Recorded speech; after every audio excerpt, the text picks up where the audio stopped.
Ladies and gentlemen, welcome into Around the Felt episode, or not episode, but week 11 of the NFL. And boy, am I excited. I'm here with Colin. My name is Reagan for the new listeners. For the returning ones, welcome into another impactful episode. We're going to be breaking down everything in week 11 of the NFL.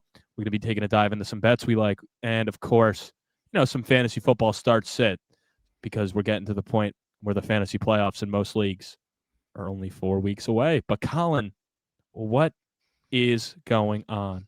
Hey, not much, man. It feels good after a long day of work at the office to come back here, talk some ball with you, my friends, getting ready for week 11, all things week 11. And we got 15 games on the slate this week, only two teams on bye. So a lot to get into, and I'm excited for it. Me and you both, brother. Me and you both. I mean, how could you not be excited? I love it, man. All right, as we do every podcast, we're going to start with some news. Recorded 2 days ago, covered a lot of the major news that came out. But a lot of injury stuff kind of came in the last couple days, including Marvin Harrison Jr. to miss week 11 after undergoing an appendectomy, I believe is how you say it. So he had his appendix removed. So Marv to miss week 11. Obviously, that's not a long-term thing. That's just kind of like, heal up. But for a Cardinals team with their back against the walls here, Jacoby Brissett at the helm, obviously tough to not have Marv out there. Not even because of the sense that you're trying to win games and push for the playoffs, but you just want to see that guy out there getting as many reps as he can so he can hopefully blossom into what he's supposed to become. Yeah, it's unfortunate, but at least it's only a week. I mean, you are going to be looking for pivot options in fantasy football, like I talked about earlier. We're going to talk about some fantasy stuff. You got Marv out. You got the Saints and the Colts on bye. Well, the Saints, there's not a ton of options. No Chris Olave. I guess no Kamara, if you even are starting him at this point. And, of course, on the Colts, there's a lot of options there. So, a guy like Greg Dortch, who's available in most leagues, is a guy I would definitely look at. He plays out of the slot a lot. If Michael Wilson's out there as well, he's a guy I would look at between those two guys if you're looking for options to pivot. Or maybe you're just looking for, a flex option where they're an upgrade over what you have. So those are two guys I definitely think are in play, especially in this 49ers matchup where, the 49ers defense at this point is a shell of itself. So I project, and I know Vegas projects it to be a high-scoring affair. So why not throw a Greg Dortch or a Michael Wilson in your lineups? Who says no? Do you say no? I don't say no. If you're desperate, I could see it. My biggest takeaway is Trey McBride might have 20 targets this Sunday. See, I agree with you on that, but if you're the Niners, why would you not try to do everything possible to double team him at all times and be like, all right, we'll let Michael Wilson and Greg Dortch beat us? I mean, that's a valid point. Easier said than done. They don't have a solid run game right now. No, I know it's easier said than done, but ultimately they can't run the ball. They've thrown out three different backs. Trey Benson may be back, and if he is, it's like I don't think they're just going to be like, all right, the workload's all yours. I think DeMarcado will be involved. I think Zonovan Knight will still be involved. So very ugly backfield situation there. And another guy, actually, I will say, because I know the Cardinals like him a lot, and they run a lot of 12 personnel. And I think Elijah Higgins in desperation is a play as well at the tight end position, because I do think they're going to run a lot more 12 personnel due to the fact. So I'm just trying to give you options here. I'm a big fantasy football guy, and maybe some of these options too you could take in a DFS lineup or an underdog lineup for the week, just some deep sleepers that could maybe return heavily, especially Higgins. I mean, his price point for DFS is going to be very low. Maybe we should start doing that, man. Maybe we should, not this week, but next week with a little more prep. Maybe we should both come in with a DFS lineup for the big money one. That would be fun. Oh, yeah. What platform do you play that on? I mean, you could do it on DraftKings or FanDuel. I would probably do DK because that's the book I normally use. But because I know Underdog is not the same because you got to do drafts. But DFS, you can design your own lineup based on what you want. So that'd be fun to both do some lineups and then compare at the end of the next week. Yeah, that's actually a really good idea. We should do that. I'm so smart. I know. It's just like when we're in so many leagues, it's hard for me to do DFS because I'm probably picking someone I'm going against in a league already. You know what I mean? Yeah. I mean, I don't know. You just the way I look at it is I don't even at this point. I'm just watching the games to watch them. I'm not basing anything with my leagues because it's just too much. It is too much. The underdogs. You got to just check at halftime, check at the end of the 1:00 slate, and just check after the fours and see where you're at. Yeah. So, I mean, I agree with you. All right. Travis Hunter undergoes season-ending knee surgery. Really unfortunate. It's the LCL, so not as bad as the ACL, of course. The LCL is kind of on the side of the knee. I sprained that personally, and it hurt like a motherfucker. So I feel it, Trav. And 6-month recovery till he's full, ready to go.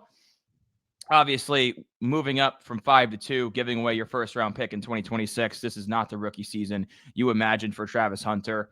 It was just really getting his feet wet. It just really sucks because it leaves a sour taste in your mouth that his last game was the one where he finally erupted for over 100 yards and a touchdown, and then he gets hurt in practice, and that's how his season ends. So really frustrating for the Jaguars, for football fans in general, because you kind of want to see that two-way talent and see what he could do when he got more reps under his belt.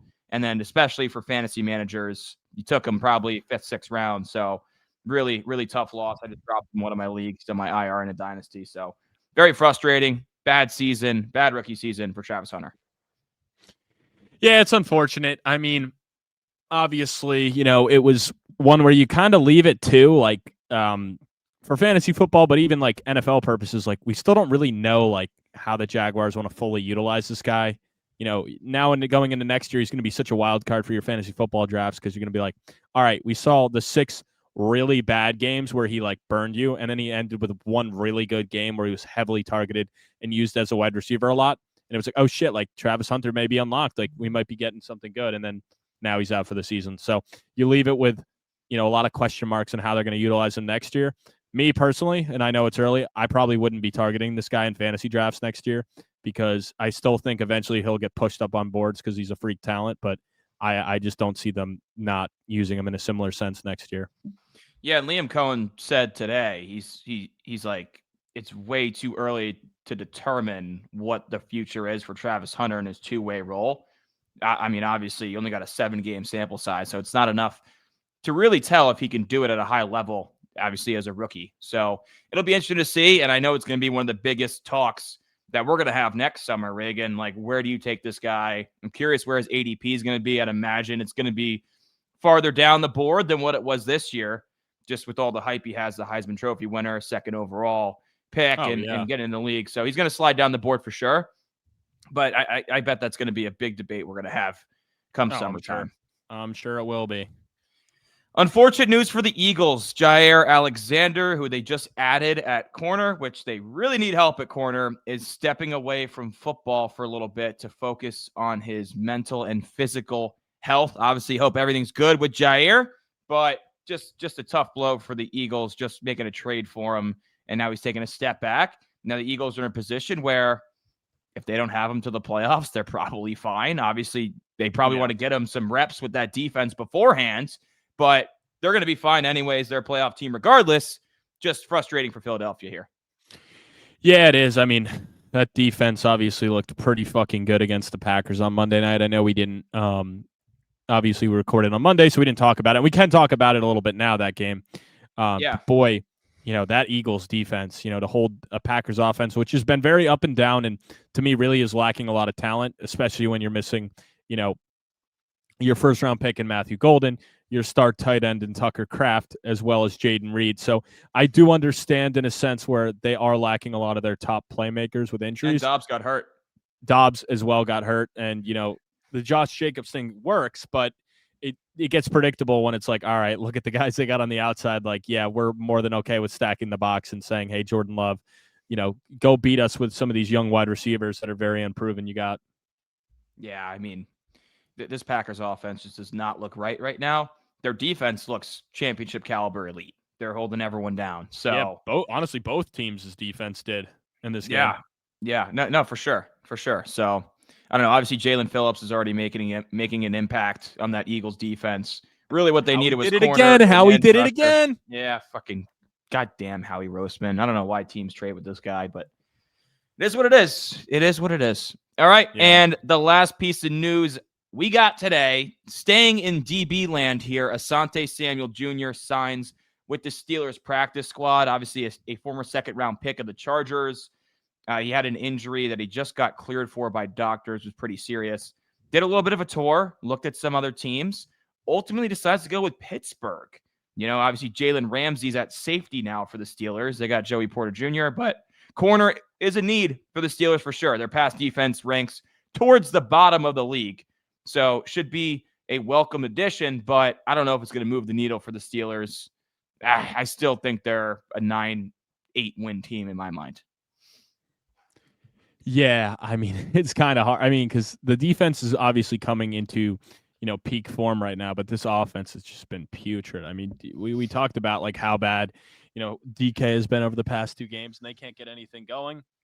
The only good thing I'll say is the best recipe for a struggling offense is to go against the terrible defense, and they get to play the Bengals next week, who I actually think I think they definitely, especially after the Quinnen Williams trade, have a much worse defense than Dallas right now. So I think Rodgers will have a great game here. I think it's going to be a classic shootout, no matter what show the Bengals throw out. It's going to be Flacco, but I wish it was Burrow. It'd be a fun game. Yeah. No, I know it's going to be Flacco. It definitely is. The line wouldn't be. It would probably be close to a pick'em if it was. I genuinely think it might be a pick'em if Burrow was playing. Probably. Versus the 5.5 it is right now. Damn, Burrow gets 5.5 points. I like it. Even though Joe Flacco has not been the problem for this Bengals team. No, he definitely has not been. But all right, that's all we got for news, Reagan. Yeah, unfortunately, no questions tonight. That's all right. We were a little slow getting out the link today on my end and sending it out to group chats. So that's all right, though. I mean, we got plenty of games to go through, so I'm sure, some questions people may have. I mean, let me ask you this, though. I know it's a popular one we normally get. What teams are you looking at in Survivor this week? Yeah, so I'm in a tough position where I've burned a lot of good matchups this week. I almost don't have a choice. I have to go with Baltimore over Cleveland, which I feel good about. That's what I'm doing, too. I feel good about it because they've won 3 in a row with Lamar. Although Lamar didn't practice today with a knee, Harbaugh says he should be fine. So that's why we didn't really touch on the news. Said he should be fine, supposed to practice tomorrow. Not concerned, and Lamar doesn't even need to run to beat this Browns team. So I'm going with Baltimore. It's tough because a lot of the other matchups, like teams are on the road. Like no, you can't go Patriots. Like San Fran over Arizona, divisional on the road is never ideal. Yeah. I mean, at least the Pats are at home in a divisional matchup with the Jets, but I've already burned the Pats, so I can't use them. Oh, I was going to ask that, yeah. What about the Packers? You can't take them? I never pick against my Giants, even though they've been so bad. It's just I can't do it. I can't do it. Not even in Survivor. Cannot do it. Won't pick against them. But hey, then you can pay for your season ticket. Then that's money towards season tickets next year if you win your pool. Yeah, that's true. That's true. I won next year, and you're like, hey, the Giants sucking are a big reason I'm here today. Yeah, but I won it 2 years ago without having to pick against the Giants, so it can be done. Well, 2 years ago, wasn't that their playoff year? 2020. No, the 2023 season. Hey, brother, this ain't your father's Giants. These ain't your father's Giants. These are the current Giants. These ain't, bro. These ain't. I mean, I get the Packers. The only thing is I'd be nervous with Green Bay because, as you mentioned on Monday's pod, they play up and down in their competition. That offense is stuck in mud right now with the injuries. It is Jameis Winston, though. Like, the thing is, Jameis could throw for 300 yards and 3 touchdowns and they win, or he could throw 4 picks and they get blown out. So it's just such a wild card with Jameis. And they're also on the road, too. Texans, too. I mean, I'm personally not, but, they're definitely in play with how good that defense is. I feel like the Titans will hopefully made some adjustments during the bye week. I have the Titans to win. Little teaser. I have the Titans to win, so I wouldn't pick Houston. If I wasn't so down on Houston, I would take them, but I just am. I'm going with the Ravens as well. Honestly, it's a dicey week in Survivor. I feel good about the Ravens. Yeah, I mean, if you have, because, a lot of the teams I've burned, I wouldn't take anyway. Like I think the Packers are in play. I think I'm not taking the Patriots over the Jets because I want to save the Patriots a little bit longer if I can because they have such an easy schedule. So I'm trying to wait to see if I could hold them a little bit more for the second time around. Yeah. But and maybe that's a mistake by me going with the Ravens, but I think their schedule's a lot harder down the stretch versus the Patriots. So that's ultimately why I did that. Plus, I don't know. I guess short weeks scared me. Like if it was a Sunday game, I definitely would be more inclined. But I feel like short weeks just benefit the bad team Because you saw last week, similar situation, Denver at home, heavy favorites, and they almost lost to the Raiders. So, and we see that actually a lot on Thursday night. So I've kind of told myself to just avoid those ones, especially in the divisional games. That is smart. All right. I mean, while we're on the subject, you ready to start rolling into these games here? Yeah, let's talk about the Jets-Patriots. We're on All right. Jets-Pats, man. The 2-7 Jets. I'm assuming it's going to be Justin Fields, a quarterback again. Aaron Glenn likes to play games. I think so. Not that the line would change at all, but not that it's going to change. Not despite the fact that he went 6 of 11 passing the other day, but his passing yard line is set as at 135 or something. It's ridiculous. But yeah, you got the 2-7 Jets at the 8-2 New England Patriots on Thursday Night Football. The Pats are a ridiculous 13.5-point favorite with a total at 42.5. It's a little throwback to the Tom Brady Patriots against your Jets, Reagan. So that's tough. That's a tough fact. Actually, they don't even have passing yards props up right now because I guess they haven't announced it. I mean, Fields anytime is plus 175 because they got to reflect it like that. But yeah, that's nuts. All right, 13.5 points, Reagan. Can your Jets cover this spread? They're going to cover, and they're going to win. And the only reason I'm taking them to win is because I want them to lose, and everything tells me that they should lose. It just seems like one of those games like last week where, like, somehow they're going to figure it out, where it's like none of it makes sense, and the Patriots have been so hot. I just think, and a lot of it plays into it as well, as the Patriots have been, like, untouchable right now and so hot. I feel like they're so due for a dud. And what better way to have a dud than at home against like one of the worst teams in the league after you've just been on this insane win streak, taking care of business every week than for this? I mean, honestly, like what would be more of a crazy loss? It's like the Jets have no expectations. They've been dominated from the Patriots forever. And then they go out and get a meaningless win in Foxborough where they ultimately still only win like 4 or 5 games. And then the Patriots, it's like, oh yeah, they missed out on the 1 seed because they lost that game on Thursday night to the Jets somehow.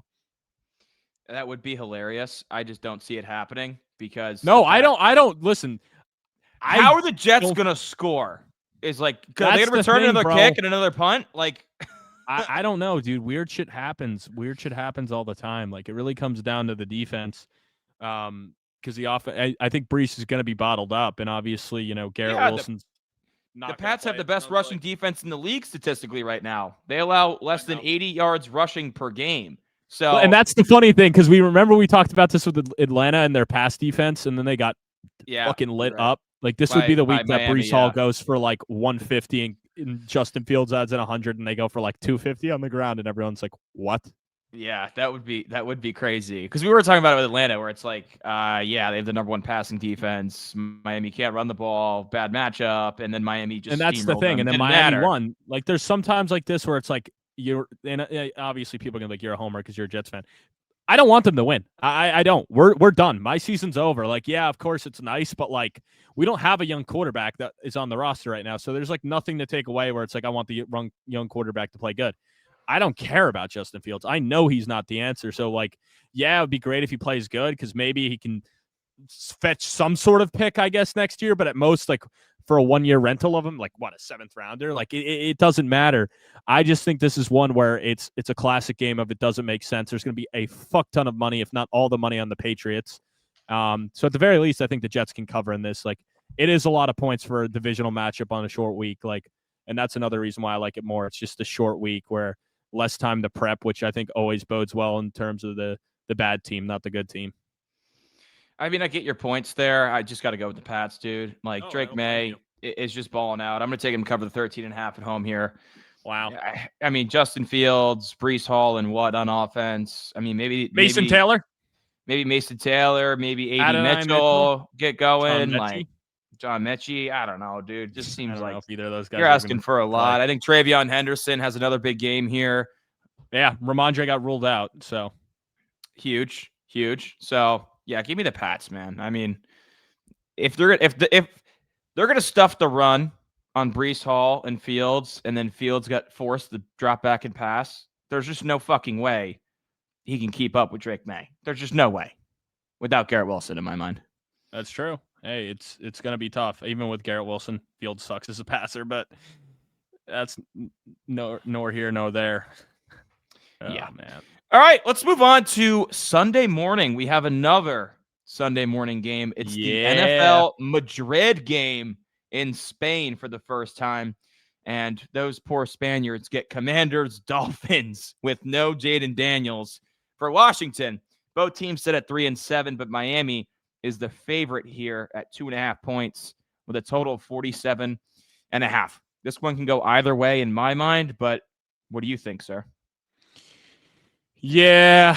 I mean, I ended up going with the Dolphins because they at least seem like they have some sort of life. Like they just beat Buffalo at home. Mike McDaniel seems like he got a little bit of his swagger back. I mean, he's chirping the fans.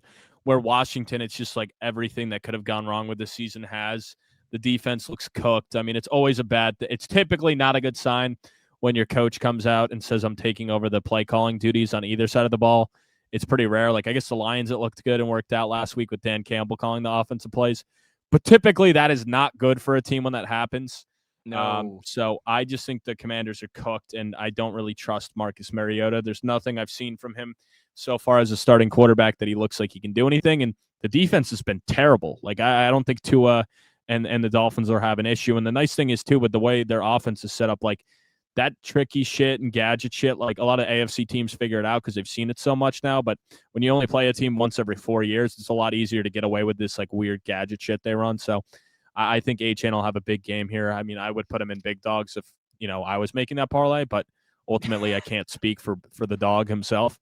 But we'll see. But I'm definitely open to A-Chan. I'm definitely open to A-Chan. I'm not the dog. Yeah. I'm just, I haven't even thought about big dogs yet, but I like to think about it as we talk through these matchups, and that one seems to make a lot of sense. I also if I can, I like to space them out. I don't like to do like all four on the 1 o'clock slate. Yeah, give yourself a cash out option. Yeah, ideally, right? If I like multiple guys. Ideally. So, I know I'll be in MetLife Stadium parking lot with the camper watching the game at 9:30 in the morning. So, yeah, you might have just talked me into A-Chan being punched in the big dogs. I'd be sick. The boys are going to be fucking crushing beers, celebrating. Yeah, that'd be lit. I did it. I'm him. I'm him. First. How about that, Reagan? I think he's going to score first in this game. Oh, fuck yeah. Bring the wheel. Spin it on it. But yeah, I agree, man. I'm going to also go he ain't going in big dogs. He's minus 195. I guess he could. He could, but then we got to get cute elsewhere, right? So maybe waddle instead. Hey, you know what, man? 100. If you actually, maybe we go waddle because the Commanders, or Malik Washington. Let's get greasy. The Commanders have allowed 22 passing touchdowns this season, which is the second most in the league, and they're the second worst pass defense in terms of yards per game allowed. So maybe we do go waddle. And that's really why I'm going to go with the Dolphins here, is they just beat up on the Bills while the Commanders defense just got exposed. And, obviously you mentioned it, Dan Quinn taking over the play calling duties on the defensive side of the ball. This defense is a mess. Marcus Mariota with Debo and that really bad running game, I don't think they have enough here. Give me the Dolphins to win in the first Madrid game. And Jalen Waddle at plus 100. I like those odds. Maybe in big dogs. Jalen Waddle. Maybe the Tongs will be waddling in the parking lot after. We'll have it's going to be a big tailgate. There's like 20 or 30 people, so we'll get the entire tailgate waddling around. I like it. You like that? All right. Speaking of that tailgate, let's talk about it. Packers at Giants. Green Bay 5-3-1. 2 straight losses for the Packers, while the Giants 2-8. Green Bay 6.5 point favorites on the road, total 43.5. And it is the Jameis Winston show. They're going to take it slow with Dart. Obviously, would be tough for him to even get through the protocol in a week. We talk about it. It never happens, really. Usually got to miss at least a week. So Jameis Winston, Russell Wilson demoted to QB3 when Dart comes back. Is that enough for you to think the Giants can cover the 6.5? Do you believe in famous Jameis? This is a tough one because I want to see Jameis sling it. I mean, he might be in one of my felt fives because he could easily go for 300 yards. Ultimately, I just think the Packers are so due for a dominant game. I don't know. It's weird because they play down to their competition, but I can't imagine they don't. Like, they just seem so due for a get-right game. Like, they've been playing so bad. I mean, the thing with the Giants is, though, like, I fully believe in you get the new head or the interim head coach bump the first week because vibes are typically actually better I think. Although in this situation, I don't know if it will be better because I feel like Daboll wasn't a guy like Mike McDaniel when he gets fired. Like, I think vibes may go up. Like, I don't think the vibes were down. Like, I think if anything, it like maybe pissed off the players, even if they knew he had to go. But he seemed like one of those coaches. So I don't know if I can talk myself into it. Like when Brian Callahan got fired, I was trying to talk myself into it because I was like, I can't imagine the team was big on him. But I think I'm going to go with the Packers to cover and win here. But I don't know. It's back and forth. But I do know I'm going to take a Jameis passing yard props, whatever that is. Throw it in the lay. Yeah, I like that. Big dogs. I think the whole world's going to be on Jameis passing here just for the vibes of it. I'm definitely going to take the Packers to win. I'll take the Giants to cover the 6.5. It's the same strategy I had last week when I took the Giants to cover against the Bears but lose. This team just doesn't know how to win games. Despite the offensive struggles for Green Bay, it's going to be tough sledding for Jameis Winston on the offensive side of the ball. Also, one thing to consider here, the Giants' run defense is the second worst in football. They get absolutely gashed on the ground. So I'd expect Josh Jacobs to get maybe 25 carries in this game. He's going to go for over 100. He'll probably score twice. But they're going to run the ball. They're going to bleed that clock out. And Jameis potentially with a backdoor cover, just slanging that thing around the yard. But Green Bay gets the win at the end of the day. Bro, Jameis to throw an interception is minus 200. Throw that in big dogs. Yeah, we're going to mix it up. No touchdown. It's going to be a pick six. We throw his yards are only at 230. Like, that is very low. Like, I might make that my 5-unit play to him for 300 yards at plus 492. I mean, it just seems inevitable that he's going to fucking chuck it up. Yeah, I have a hard time. I would be okay with. I have a hard time thinking Tracy and Singletary are going to run the ball well against this. Dude, this honestly, like looking front. at this, I don't see like, I don't see how Darius Slayton doesn't score in this game at plus 250. That actually seems like a lock. I might take that as well. Just because I know Jameis, he's going to fucking push it to his outside receivers. We saw what him and Jerry Jeudy were able to do last year. So I like that one a lot, as well as Darius Slayton at plus 250 to score. Damn, the biggest Darius Slayton hater is No, I'm not a hater, but I'm not going to sit here. I'm not a glazer like you either. Like he's not. No, I am a hater now. I am a hater of Darius Slayton now. He got the contract and he just forgot how to catch the football, except for that one-hander. It's almost like he was never a good receiver and was just had his moments.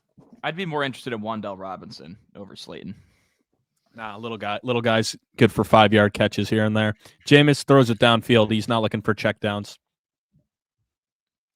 All right. Yeah, I don't think I'm going to put Slayton in big dogs. If I'm putting a Giant, it's Dart or Scatabo or Neighbors. I can't go with anyone else, unfortunately. All right, moving on here to the next game. Carolina at 5-5 at the 3-6. Playing. Oh, sorry. My headphones came unplugged. I didn't even. How long was that music playing? Just like 3 seconds. I was actually. I was going to say, was that the whole time my headphones were unplugged? No, all right, guys, that wraps it up. I'm done. This guy's hating on my boy Darius Slayton. I'm not recording with him anymore. As I was saying, Atlanta 3.5-point favorite over Carolina, despite being 3-6, and Carolina 5-5. Total here is 42.5. It's pretty low.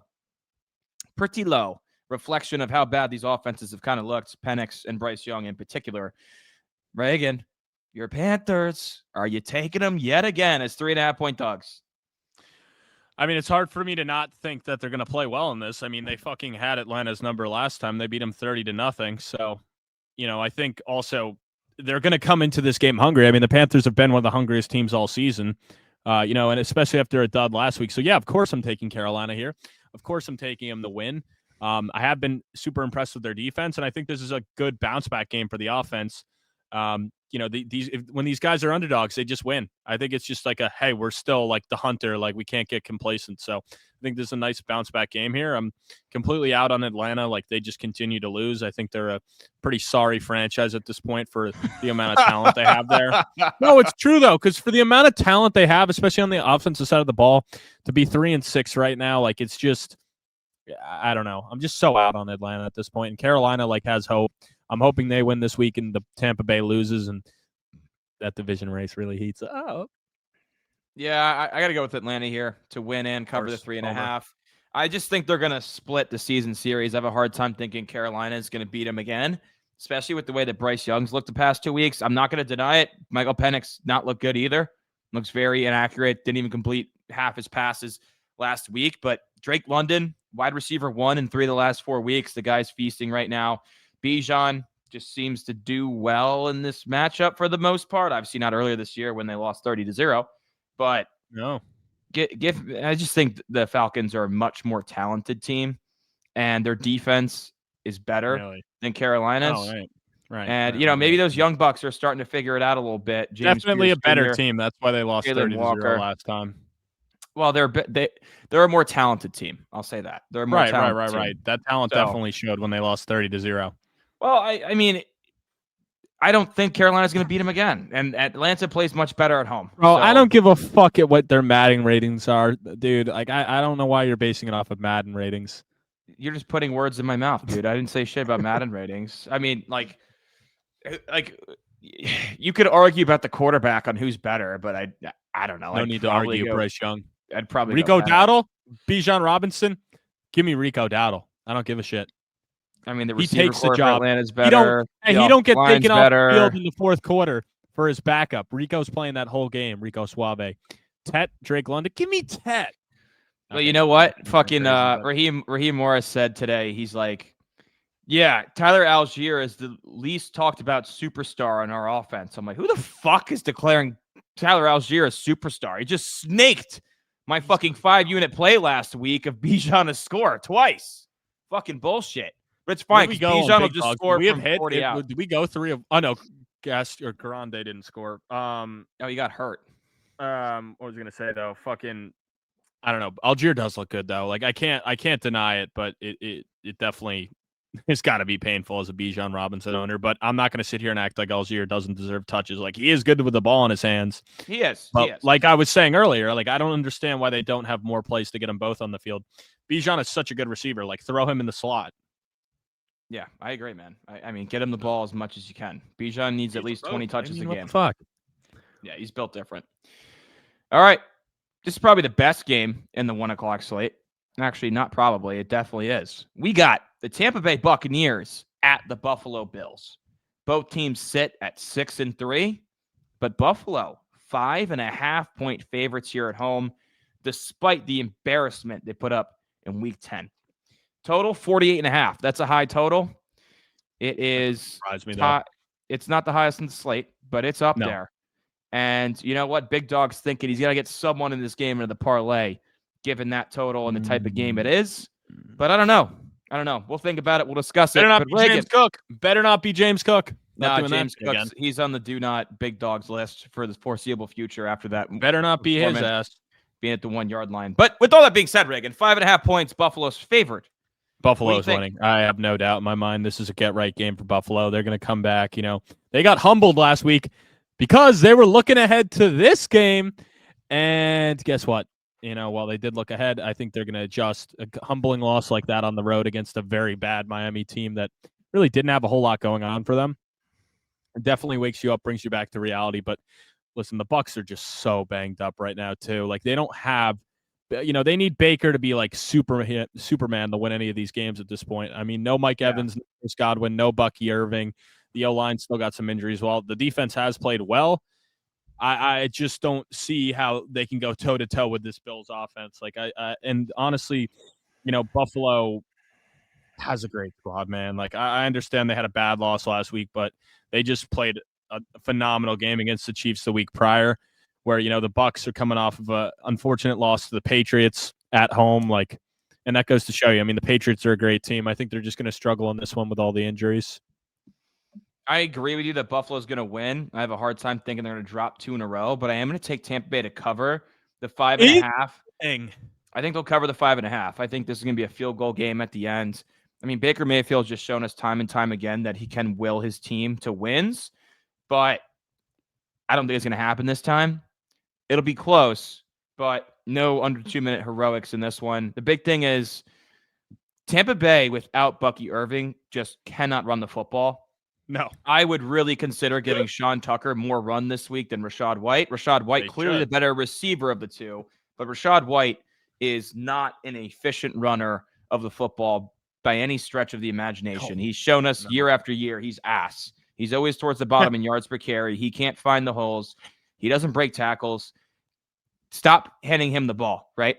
So for Tampa Bay to cover this spread like I think they will, obviously, it's going to be Baker, it's going to be Emeka Egbuka, it's going to be Cade Otton, it's going to be Tez Johnson. I think they can do that. Now, let's see if they perform better against the run this week than they did against New England, because Travion Henderson just took them to town. Well, I mean, what I'll say with that is real quick. I mean, I wouldn't say he took them to town. It was just two big long runs. Like 2 big runs. That's what I'm saying. So the stats are skewed, but I mean, still that adds up. I mean, James but I Cook wouldn't can say do that, like though. they were. He's done that a lot this year. That's true. That's true. Because I would not say the Patriots ran the ball efficiently. Their numbers show they did because of 2 big runs, but I'm not going to take that away from them. Who gives a shit? You could go for 5 yards a carry, consistently getting 5 to 10 yards, or you could have 2 home run plays where you score. So obviously it ended up hurting them, but for the most part, I think they've been bottling up the run all season, but that's definitely something for concern to allow that to happen. Yeah, that really dropped them. They're not an 11th ranked rush defense after that performance, but obviously they were like top 5 before that. What do you go for, like 140 on the ground, Henderson? Yeah. And I would think he'll have another big game against the Jets. I mean, no Ramondre, so, which is great for you, the one that's been beating the drum on that. Yeah. No, absolutely, man. Absolutely. But again, I just think Buffalo's going to get the win here. Like Josh Allen at home, I don't see him losing 2 in a row. Also Tampa Bay, a warm weather team coming up to Buffalo. Not ideal, but I think Baker has got enough in the tank to keep this game close, where they're not gonna lose by more than a touchdown, I think.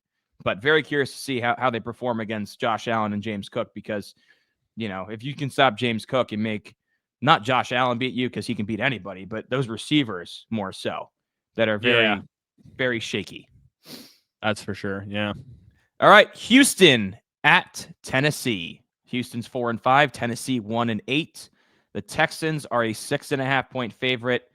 This is the lowest total on the slate at 37.5. Obviously, the Houston defense is awesome. One of the best in football. They've actually allowed the least yards per game in the league, but no CJ Stroud, ruled out with the concussion. So it will be Davis Mills yet again on the road in Nashville, Tennessee. Reagan, where is your head at with this one? Yeah, I got Tennessee covering. I'm giving them the bye week adjustment with the rookie quarterback. But ultimately, Tennessee's offense is just too bad to hang with this defense. And I understand like Houston's offense hasn't looked great. You did say it's Davis Mills. Is that official, or it's leaning that way? Yeah, Stroud's out. Yeah. I didn't see that he officially got ruled out. So that's fine. Honestly, and maybe this is a hot take, but Davis Mills has looked better as their quarterback. Like their offense has looked genuinely better with him at the helm. And granted, that could be schedule based. He came in last week against the Jaguars, so I'm not going to sit here and saying are an elite defense, but I do trust him to get it done here and have some big success against Tennessee. And, I feel like Cam Ward's going to ultimately have to be Superman for them to actually have a chance to beat this team, because the Texans defense is so good. So there's not going to be a lot of mistakes, there's going to be a lot of mistakes by Ward. And I think ultimately, if there is, it's going to be hard for them to stay into this, but I will have them covering, because still, like Houston's offense, like even if it does look better with Davis Mills, I don't care. I think this is just going to be an ugly, low-scoring game. Maybe Tennessee gets a backdoor cover, gets like a special teams touchdown to get lucky and kind of keep them around. But yeah, I mean, I don't see with this defense of Houston how they don't win this game. I mean, Tennessee is just so bad. And of course, I'm a Houston hater too, so I would love to see Tennessee win. You are a Houston hater. I have Tennessee, dude. I have Tennessee. There's no stats that I can give you that would make you want to take Tennessee. There's nothing statistically that says the Titans should win this football game. Just coming out of the bye, I just think they're going to get one, dude. Divisional matchup. Defense game, I guess. I think it's going to be like I'm thinking like 13-10, like something like that. Like a disgustingly ugly game. Like you don't even want to watch it, but you'll put it on at the end when it's the witching hour, because it's like, oh shit, could the Titans gonna win? Cam Ward, It's possible, bro. I mean, listen, Davis Mills could easily throw a couple picks against this Tennessee defense and give them good field position. That's what I'm thinking, like a strip sack or a pick or two. They set them up. They kick some field goals. If the Titans scored more than one touchdown in this game, I'd be surprised against this defense, to be honest with you. I'm just thinking it would have to be good. Davis Mills was not good until the fourth quarter last week, and it took some heroics at an unbelievable 26-point unanswered fourth quarter to win the game. So fucking still nuts they won that game. I'm going to be pissed if they go 8-9, and then I'm going to look back at that one and be like, motherfucker. I know that would be unbelievable. Well, if they go 8-9, I still feel like I'm right, but still. Yes. But regardless, I don't know. Off the bye, divisional matchup. They're at home. Maybe Tennessee. I mean, Houston's like, yeah, we got this one in the bag. We don't even need Stroud. And there you go. Yeah, there you go. Just any given Sunday. That's kind of my vibe with this one.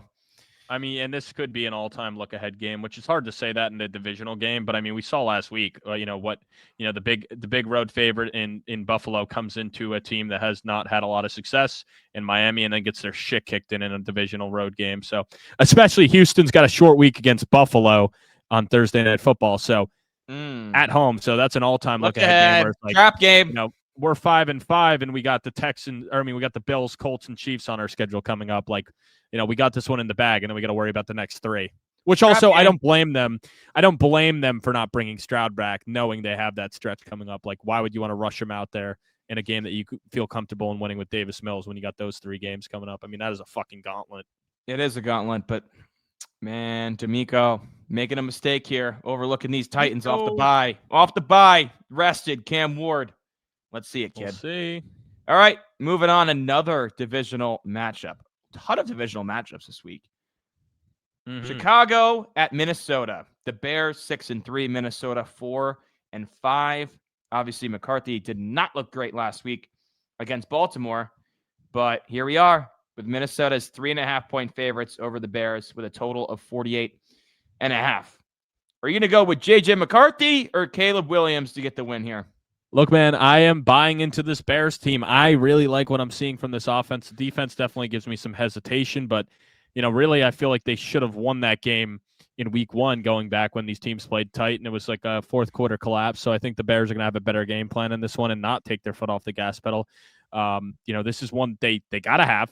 They really need to have this, because they are very much in the division race. I mean, right now they have that 7 seed, but they're tied with Detroit right now for the division lead. I mean, the only reason they don't have it is a head-to-head, but these division games are important. They're 0-2, so this is a must-have for Chicago if they want any chance to win this division. They are currently, the team I'm rocking with to come out of the NFC. Something about what's going on in Chicago. I'm starting to get the Chicago fever a little bit, and it could be a little, I saw the value in 60-1 and had to hop on it. So I don't know, man. I don't know. I did throw one of those 150 bonus bets on Chicago to make the Super Bowl at 60-1. 60-1. That's fucking nuts. I figure like, if they somehow, win this division or, get a home playoff game, like at some point it'll be hedgeable. Yeah, I actually agree with you here. I'm going to go with the Bears to get the win on the road. It's just hard to trust JJ McCarthy with the minimal starts that he's had. The inability to get the ball to Jefferson and Addison. And you can't deny, I know it was against the Bengals and the Giants, but the last 2 games from Caleb Williams have been awesome, both passing the ball and using his legs. And that's scrambling, avoiding sacks, but also picking up first downs and even scoring some touchdowns, right? So, yeah, I got to go with the Bears. They just seem like they're in a better spot right now. And JJ McCarthy, very spotty. I will acknowledge the Vikings definitely have a better defense at this point in time. The Bears defense does concern me. But can McCarthy capitalize on that? That I don't know. Because week one, McCarthy got shut down the first 3 quarters and then went off in the fourth. I think it's going to be very difficult to replicate that again. So it's going to have to be a hotter start for Minnesota. Which also, by the way, I don't love the running game in Minnesota right now with Aaron Jones and Jordan Mason. It's not been as potent as I thought it was going to be before the season. So a little hesitant there. I'm just not putting my faith in JJ McCarthy. But who knows? I was the one bashing Caleb Williams a couple weeks ago saying if you take out his game against Dallas, he really hasn't done that much. And then since then, Caleb has done some stuff. But yeah, I mean, definitely a big step up here from the Bengals and Giants defenses to Minnesota. So big one for Caleb Williams. Massive for them in terms of the wild card push and keeping Minnesota away from them, off their ass. Because Minnesota's a game back of them if they lose this game. With 2 losses to Minnesota, that would not be good. Nope, not ideal. Moving on to the next divisional game, the Cincinnati Bengals at 3-6 visit to Pittsburgh to meet Aaron Rodgers and the 5-4 Steelers. The Steelers are 5.5-point favorites. High total here, 48.5. This is not your father's Pittsburgh Steelers defense. That's for sure. This is also probably the worst defense in football with the Bengals. So should be a fun one. Maybe we got to get big dogs involved in this one as well. We'll see. But I'd be cool with that. 5.5-point dogs, the Cincinnati Bengals. Do you believe in Joe slanging that dang Flacco? I am actually going to go with the Bengals again. I do. I really haven't liked what I've seen from Pittsburgh. They're starting to, fall apart. And I mean, this is 1-2 where it's like, I don't know, 5.5 points seems like a lot, like for a team that hasn't looked great recently. So where Cincinnati, while their defense is cheeks, I just think this is going to be another high-scoring affair. So plus off the bye, I like that a lot too. They've gotten another week to get healthier, and I'm sure they're going to make some big-time adjustments needed. Like I can't imagine the defense is not going to be a little bit better. I mean, you can't go into a bye week after allowing 47 and not make. Yeah, you know what I mean. So I'm going to take the Bengals here. I think even just having Joe Burrow back at practice, like in a limited sense, is also just massive for the team, and will give them some hope and hopefully help the energy in this one. Yeah, I mean, these are some ass defenses. Both are bottom 3 against the pass. Yeah. I mean, both are bottom 5 in total defense. But we saw last time it was a shootout. The Steelers are much more bend, don't break defense compared to Cincinnati. Cincinnati's defense has allowed 37 touchdowns this season. Pittsburgh's allowed 23. So it's a pretty big difference there. I am going to take the Bengals to cover this spread, though, because you are right. I think vibes are high with Joe Burrow being just available within the next 3 weeks. I think that's an automatic boost to the vibes in that locker room and the sense of urgency that is in Cincinnati right now to maybe turn their season around. However, the Steelers defense is still better. They are at home. Rodgers out saying it. I need to play better. I have a hard time thinking a veteran like Rodgers won't try to stick it to a divisional opponent and pick up his play this week, which is why I think the Steelers survive a close one. You're right, 5.5. That's a little bit too much for me, given the way this Bengals offense has looked with Joe Flacco. Jamar Chase will probably get 20 targets yet again in this one, and I hope he does because I got him against you in fantasy this week. So 20 receptions for 200 and 2 touchdowns. That'd be great, but it won't be enough because the Steelers are going to get a close win at home. Yeah, I mean, I hope so. I hope that the Bengals can, try to stay afloat. I would love to see Joe Burrow back again this year. I mean, obviously they've opened this practice window, but it's one thing to see him, but I would love to see him, playing in relevant games where they're very much still alive in the playoff picture. Yeah, this is a massive one. If you get to 4-6, maybe squeak out another win and you're like, all right, playoffs are starting now. Joe Burrow's back. Playoffs start now. You got to win out. Yeah. No, I'm excited. I want to see the future Jets quarterback play well. So. Yeah, I saw that floated around. I'm like, how fucking stupid is this? Why would the Bengals ever trade Joe Burrow? Why? Picks, baby, picks. Why? Picks and money. Picks and money. That's one thing Woody is not afraid to is spend money. That's for damn sure. That's for damn sure. All right, moving on here. The Chargers travel to Jacksonville. LA 7-3, Jacksonville 5-4. The Chargers are the road favorites at 2.5, with a total at 43.5. Obviously, the Chargers on a pretty good winning streak right now. Jags coming off a heartbreaking, blown fourth quarter loss to their divisional opponent, the Houston Texans. Do you believe in a Jacksonville Jaguars bounce back in Week 11? Oh, it's tough, man. They had such a bad blowing loss last week. But no, man, I'm going with the Chargers here, even on the road. Like, they're just playing some good football right now.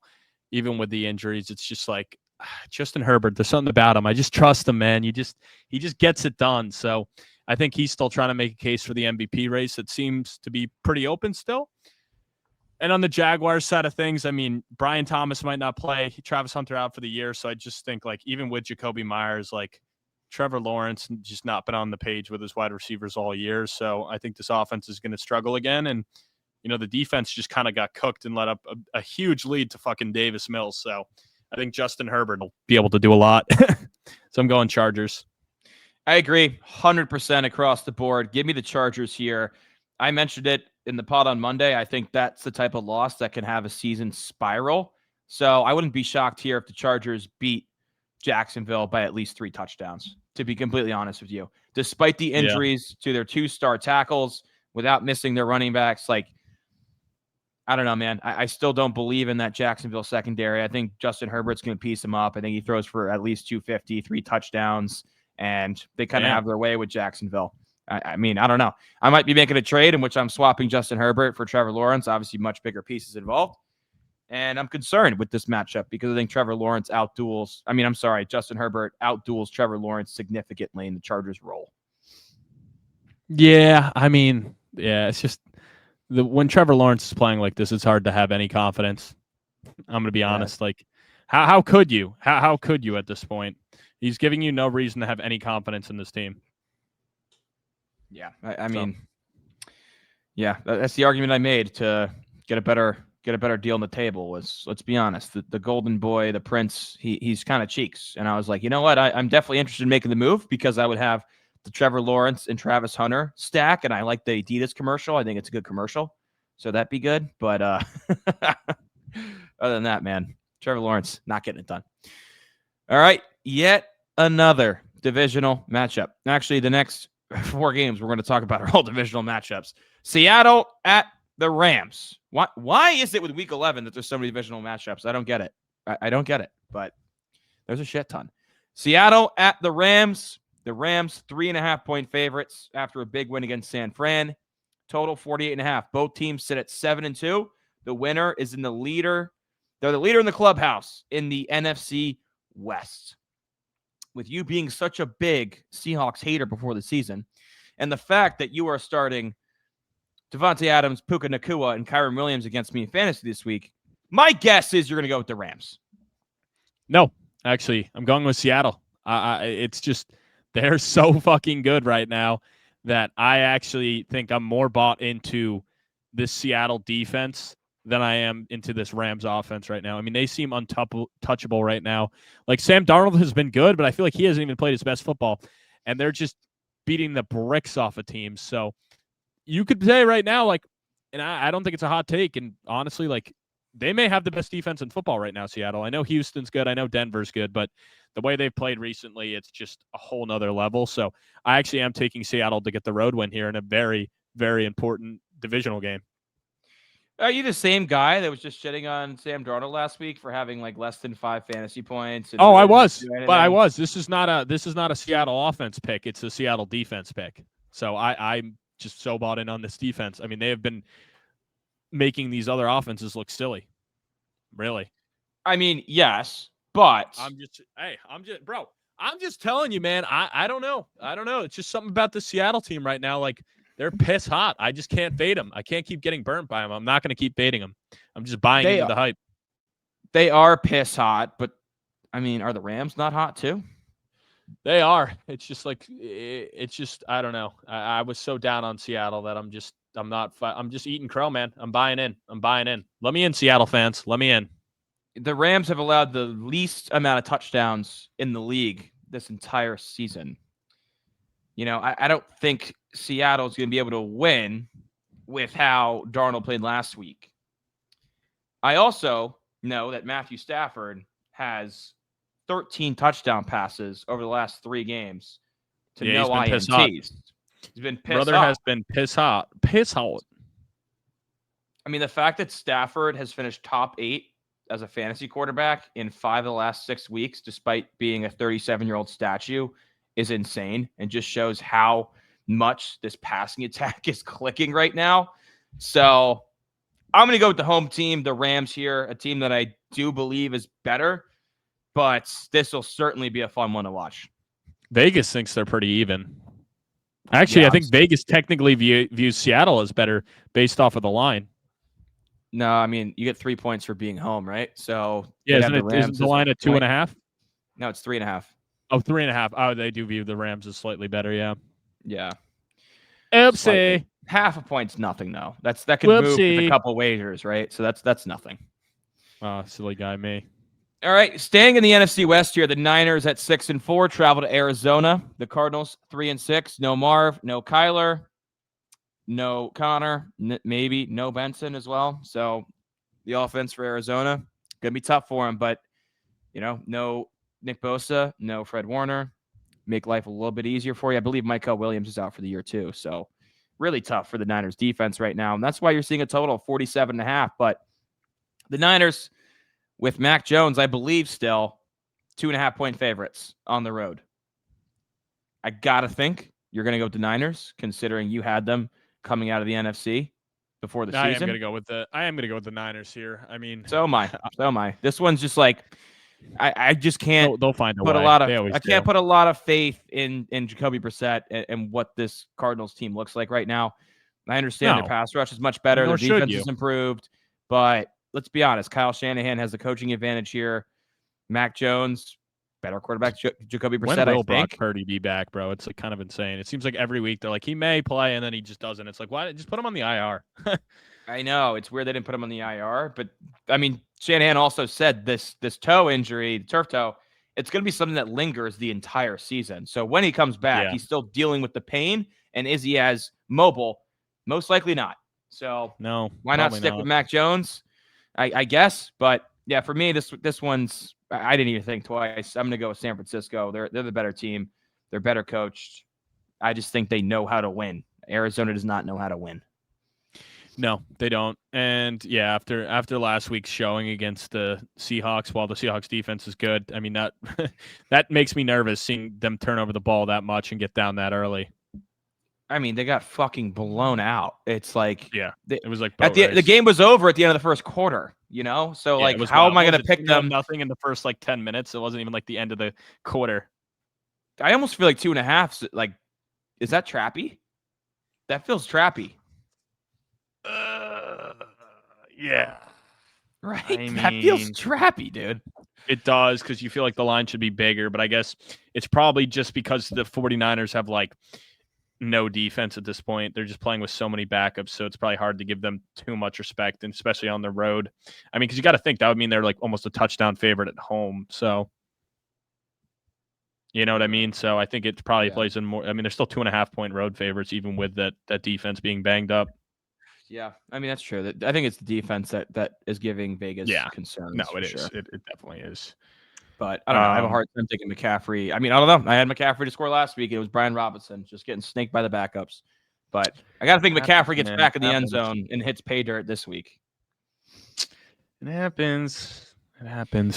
All right, another divisional matchup. I got to count them out. This is actually crazy how many divisional matchups there are. But Baltimore travels to Cleveland. Ravens 4-5, winners of 3 straight. Cleveland 2-7 off a tough loss to the Jets. Baltimore's only a 7.5-point favorite here, with a total being 39.5, which is stupid low.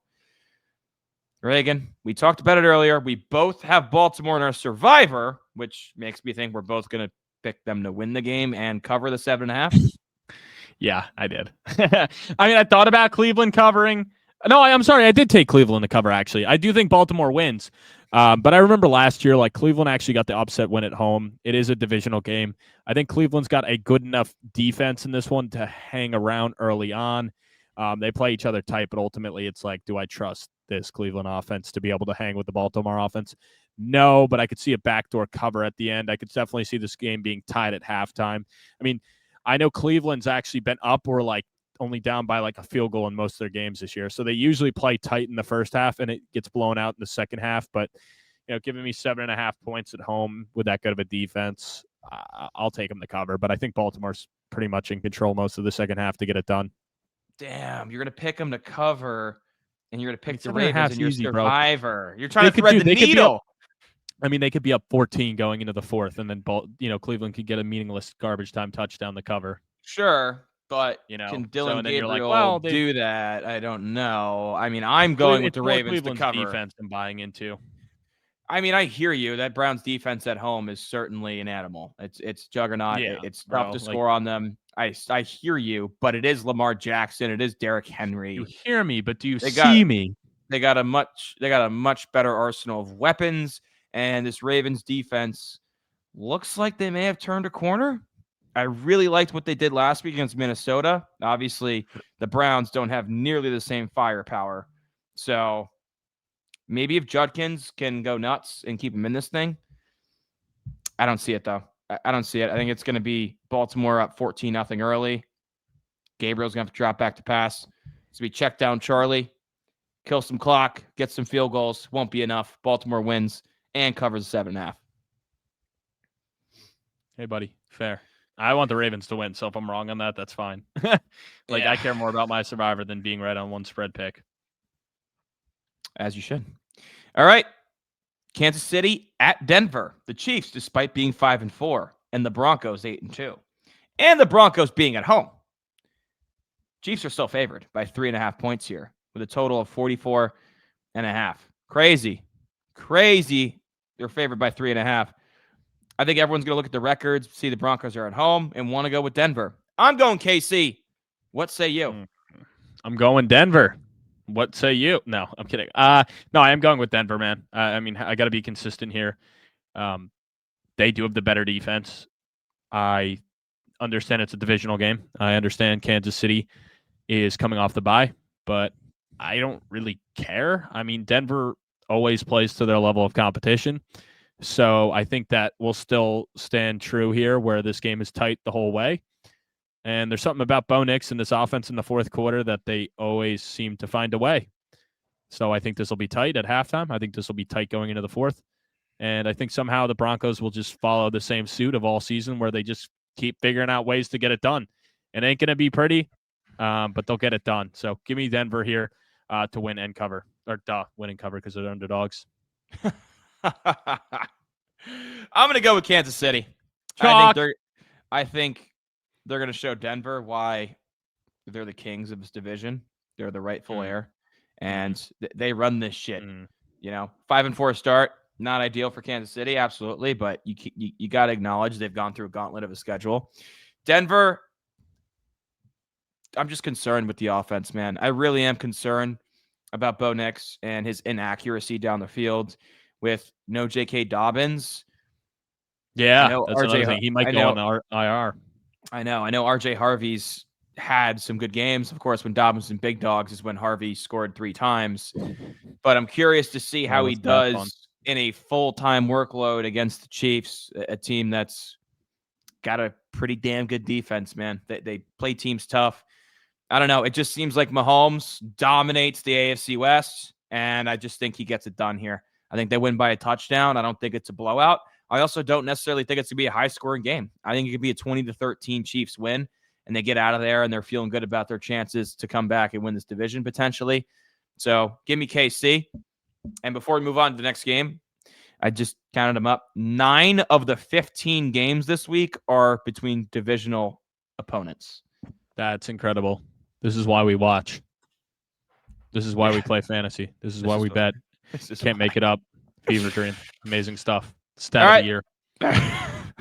That's actually, I wonder why. That's a weird scheduling quirk. I wonder why.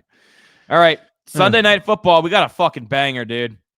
Detroit at 6-3 at the 7-2 Philadelphia Eagles. Eagles 2.5-point favorites at home. That seems about right for me. Total 46.5. I mean, can the Eagles get another big win over an NFC North opponent in which they're gunning for playoff seeding against? I do have them winning. I was very, very impressed with how their defense looked last week against the Packers. And I think they're starting to turn a leaf here with Fangio. I think Jalen Phillips is obviously a massive add for them. I can't imagine their offense being as bad as it was. You already got A.J. Brown just every week coming out and saying shit. But I do think they'll have a better game. You see his stream last night? Yeah, I did. On the Madden, where he's like, yeah. That's what I'm saying. Every week he's coming out and saying some shit. If you have me in fantasy, trade me. And then I saw Garrett put him on the trade block today. He's like, he's looking at the box score. He's like, it's the only place you're going to see that box score. And it's like, yeah. Sirianni said today, like, this, I'm getting close to not answering any more questions about A.J. Brown. It's becoming a distraction. But they're still 7-2. You know what I mean? They're still 7-2. They don't need AJ Brown to win games. They really don't. I don't get it. No, they don't. It's weird to me, dude. It's really weird to me. I am gonna take They should have the traded Lions. his ass at the deadline. Yeah, honestly. Well, I think they trade him this offseason before the draft. I think they land like a first-round pick and they do something pretty well with it. Well, someone's gonna fall into their lap. Like they're gonna move him in the offseason, I think. But you have to at this point. If that's what the fucking bullshit you have to deal with is, you have to get rid of him. Yeah, for sure. So I'm gonna go with the Lions here. This game certainly can go either way. I just kind of believe in their offense more than Philly's right now. I know they just got a huge win against Green Bay. The defense looked awesome. I think that's more of a testament to the injuries on Green Bay's offense and how they've been out of sync. I mean, clearly how much they missed Tucker Kraft because they rely on the tight end so much. Yeah. I don't know, dude. Had a better game too. I just think if Detroit can kind of get up on them early and force Jalen to pass the ball and get these receivers involved, that's the path to victory here for Detroit. There's also, you got to point out, Barkley just has not been on the same level this year. That offensive line is not what it was last year. So I know Lane Johnson got beat up and returned to the game, but maybe that knee is slightly a concern because Aiden Hutchinson's coming to town, and that's no walk in the park. So I don't know, dude. I think this could be a barn burner. It can go either way, but fuck the Eagles. Give me the Lions. Hutch is coming to town. Santa's coming to town. Hutch is coming to town. Is that what you're saying, bro? Hutch is coming to town, dude. It's almost Christmas season. Little side note: what are your thoughts on Christmas trees before Thanksgiving and getting all the decorations up? I'm so against it. I don't want to hear any Christmas jingles, Christmas music, Christmas trees before Thanksgiving. I think it's fucked. That's a good Black Friday activity. Well, where I work, it's been Christmas since before Halloween, so I've been very Christmased out. I had my red. But you didn't. That's not your decision, though. That's above your pay grade, no, right? In my house, no. I agree. It's December 1st for me, but I've been forced into having to deal with Christmas a lot earlier. Listening to Christmas music at work, having to dress up for Christmas, looking at Christmas trees all throughout the playhouse and Christmas lights, and listening to Christmas music. So. Yeah, I guess, some may call me spoiled. I don't feel that way, but some of those big-time Christmas lovers may be getting FOMO and saying I'm spoiled with it, but I don't know. Dressing up as an elf or something? You said you're dressing up for Christmas. No, I'm a big dog. I'm Santa. Santa? You're Santa? Yeah. All right. Okay. I'm Santa. That place. Let me hear your Santa call. What you say? All right. Last game on the docket here. Monday Night Football. Not the sexiest game, but, could be fun for fantasy. Cowboys, Raiders. Dallas 3-5-1. The favorite here by 3.5 points. The Raiders sitting at 2-7. Home underdogs. But we do have a 49.5 point total, which is the highest on the slate. And that's because the Cowboys defense is awful, but they could score on anybody. The over in this game. I'm actually surprised how good this Raiders defense has been statistically compared to what they actually have on paper. They're very middle of the pack. They're very middle of the pack in a lot of metrics that I looked at, which I'm it's pretty good for them. Geno's the problem here. Maybe it's a get right game for Geno. Maybe he remembers that he has Brock Bowers this week. I don't know. That'd be pretty good. One would hope. I don't think the Cowboys have anybody that can cover him. So what do you think here, man? You going with the Raiders at home, or do you think Dallas gets it done? No, I think Dallas gets it done. I think Quinnen Williams is going to be huge for this defense. The dude is so freaking good. So the fact that they got him, I think that's going to shore up a lot of stuff on that defensive front. I'm going to take their front over Ashton Genty. So I think it's still going to be tough when the Raiders are one-dimensional and can only throw the ball. Yeah, I think this is a big game for the Dallas offense. I really do like the over in this game. I think, Dallas will be pushing 30 points. I still think the Raiders can push 20. So I feel like 50 to 60 points is definitely in play for the over-under. I would be cool if you want to give us a Monday Night Sweat with big dogs, whether it's Brock Bowers or CeeDee Lamb. One of those two I'd be cool with. Just spitballing for what I want. I'm thinking about it because, Dallas is also off a bye, which certainly matters that they're rested here. Raiders are also off a bye too, right? Yeah. Well, no. They just a mini bye with the Thursday night game. That's right. Mini bye Thursday night against Denver. So, yeah. So, I don't know. The big thing for me in this game is how big of an impact is Quinnen Williams going to have. I'd imagine his snap share is going to be really high. The Cowboys run defense. He's had a week to already learn. Yeah, we could get CD at plus 100 or Bowers at plus 130. Stay away from both backs, but give me one of those two at plus odds. I'd probably lean CeeDee Lamb because I don't know who the fuck on the Raiders is going to cover this guy. Where I'm more concerned about Geno Smith than I am Dak Prescott. I just think Dallas 5th worst run defense in football thus far, with Kenny Clark already in the interior. So putting Quinn Williams next to him should make a big difference. And if they can bottle up Genty, make Geno throw the ball to beat you, that's the recipe. Listen, I don't see how they don't bottle up Genty, to be honest. The Raiders can't run on anybody, and this Dallas interior is actually, you could debate, the best in the league. I mean, those are two of the top tier D tackles to pair together. I mean, what D tackle duo can you say is better right now? I mean, we obviously haven't seen him yet, but that's a pretty fucking good 1-2 punch right there. In the but they're also still the linebackers that. I mean, I guess Dallas just traded for Logan Wilson to try to upgrade linebacker. Not that I'm he's just crazy, saying the D tackle duo is great. That's all. It is, but it's not just those. It's two going to open up shit for both. You can't double both of them, so that means one of them's going to eat. Yeah, I don't know. I'm really curious to see how Quinn Williams does in this matchup because it should be good for him. But yeah, I think you're right, man. I think CeeDee Lamb at plus 100 is juicy. I like it. Probably won't be there by the time the game happens. Yeah, Waddle and CD sound like they're kind of looking pretty good for big dogs here, both at plus 100. So that gives a lot of flexibility for the other two legs. But yeah, I'm going to go with the Cowboys to win and cover here. I just think the Raiders are dog shit.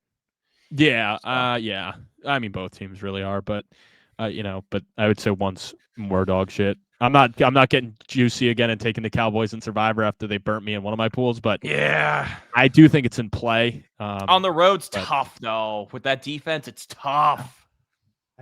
It's just like, but it's the fucking Raiders. It is. But then again, I was kind of feeling like that with the Cardinals, but I think even the Cardinals with Brissett are better than the Raiders. Probably. Yeah. Probably. Yeah, I'd say so too. I saw a video. I saw a video. Hold on. I saw a video of when the Seahawks played the Cardinals last week. Somebody's yelling at fucking Jacoby Brissett.